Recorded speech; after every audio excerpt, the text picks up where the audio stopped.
Hello everyone, what's up, welcome to our YouTube channel. तो title देख के आप समझ गए होंगे कि आज हम किस चीज़ के बारे में बात करने वाले हैं।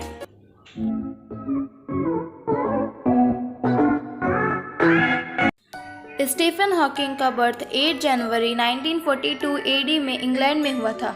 वह एक फेमस साइंटिस्ट और फिजिसिस्ट थे। उन्होंने अपने रिसर्च का ज़्यादातर समय ब्लैक होल और स्पेस टाइम के प्रिंसिपल पर शोध में बिताया है। इस संबंध से उन्होंने कई पत्र भी प्रकाशित किए, जिससे वैज्ञानिक दुनिया में उनका एक बड़ा नाम हुआ। उनकी सबसे फेमस खोज थी जब उन्होंने साबित किया था कि ब्लैक होल से भी कुछ मात्रा में रेडिएशन निकलती है, जिसे उन्होंने हॉकिंग रेडिएशन कहा। ईयर 1998 में उनकी book a brief history of time प्रकाशित हुई। इस बुक में उन्होंने महाविस्फोट का प्रिंसिपल, बिग बैंग थियरी और ब्लैक होल के बारे में लिखा था। हॉकिंग भौतिक विज्ञान के कई अलग अलग लेकिन समान रूप में मूलभूत क्षेत्र जैसे ग्रेविटेशन, ब्रह्मांड विज्ञान, क्वांटम थियरी, सूचना सिद्धांत, थर्मोडायनेमिक को एक साथ ले आए थे। क्या आप जानते हैं कि 2014 में स्टीफन हॉकिंग की प्रेरक जिंदगी पर आधारित film the theory of everything release हुई थी। आइए इस लेख के माध्यम से उनकी महत्वपूर्ण खोजों के बारे में अध्ययन करते हैं। Number 1, theory of singularity. Einstein के ग्रेविटेशन के थियरी भी सिंगुलरिटी के बारे में बताते हैं।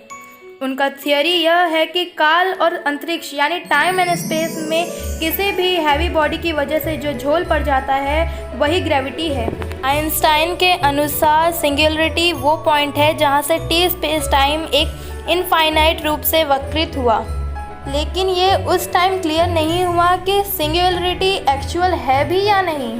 फिर हॉकिंग के रिसर्च के दौरान पता चला कि दरअसल बिग बैंग ब्लैक होल का अपोजिट फॉल ही है। उन्होंने पेनरोज के साथ मिलकर 1970 में एक रिसर्च पेपर पब्लिश किया और दर्शाया कि जनरल रिलेटिविटी का अर्थ ये है कि यूनिवर्स ब्लैक होल के केंद्र सिंगुलरिटी से ही शुरू हुआ होगा। इस थियरी को पूरे यूनिवर्स के लिए यूज्ड किया गया और बताया गया कि ग्रेविटी सिंगुलरिटी पैदा करता है। उन्होंने यह भी बताया कि आइंस्टाइन के थियरी ने सिंगुलरिटी की जो भविष्यवाणी की थी वह महाविस्फोट का सिद्धांत बिग बैंग थियरी ही था। नंबर 2, ब्लैक होल का सिद्धांत, laws of black hole mechanics. Stephen Hawking ने ब्लैक होल के प्रिंसिपल्स को दिया। उनका पहला थियरी के अनुसार ब्लैक होल का कुल सतह क्षेत्र कभी भी छोटा नहीं होगा। इसे हॉकिंग एरिया थ्योरम के रूप में भी जाना जाता है। वन अदर थियरी के अकॉर्डिंग ब्लैक होल गर्म होता है, लेकिन यह क्लासिकल डिसिप्लिन का एक कॉन्ट्रडिक्शन है, जिसमें कहा जाता है कि ब्लैक होल से गर्मी का रेडिएट नहीं होता है। एक और ब्लैक होल की थियरी है नो हेयर थ्योरम, जिसमें कहा गया है कि ब्लैक होल में फीचर्स हो सकती हैं, उनका मास, एंगुलर मोमेंटम और चार्ज। ब्लैक होल रेडिएशन का इमिशन करता है, जो तब तक जारी रख सकते हैं जब तक कि वे अपनी ऊर्जा को समाप्त नहीं करते और इवेपोरेशन करते रहते हैं। इसे हॉकिंग रेडिएशन भी कहा जाता है। जनवरी 1971 में उन्होंने ब्लैक होल नामक अपने निबंध के लिए प्रतिष्ठित ग्रेविटी रिसर्च फाउंडेशन पुरस्कार जीता था। Number 3, cosmic inflation theory. ये थियरी ईयर 1980 में एलन गुथ द्वारा किया गया था और यह वह है कि फिजिकल कॉस्मोलॉजी में कॉस्मिक इन्फ्लेशन वह थियरी है जिसमें यूनिवर्स बिग बैंग के बाद शीघ्र ही फैल जाता है।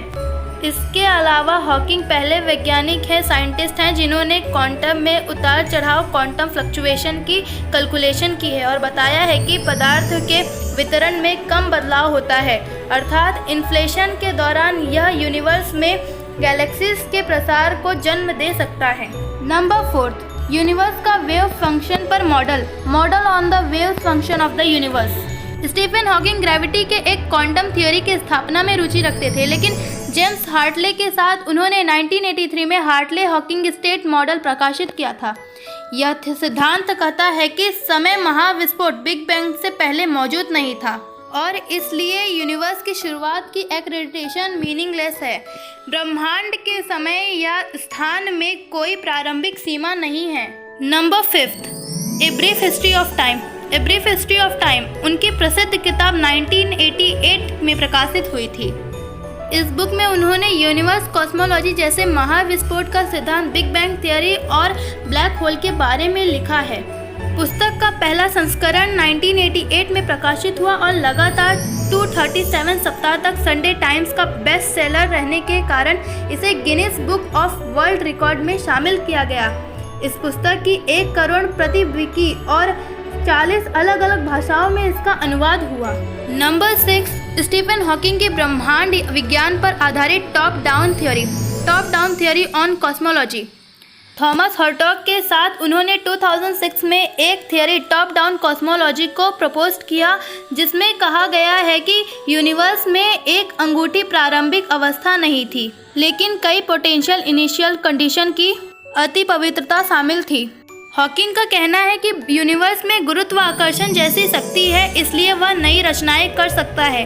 उसके लिए उसे ईश्वर जैसी कोई शक्ति की सहायता की आवश्यकता नहीं है। उनकी अन्य किताबें भी थी। Universe in a nutshell, God created the integrals, the mathematical breakthrough that changed history. अब हमें स्टीफन हॉकिंग की फेमस और महत्वपूर्ण खोजों के बारे में पता चल गया है, जिसमें ब्लैक होल और महाविस्फोट का सिद्धांत बिग बैंग थियरी उनके द्वारा किया गया सबसे बड़ा थियरी है। तो स्टीफन हॉकिंग के बारे में जानकर आपको कैसा लगा? So if you enjoy this video please like and comment. Thank you for watching this video. Thank you so much.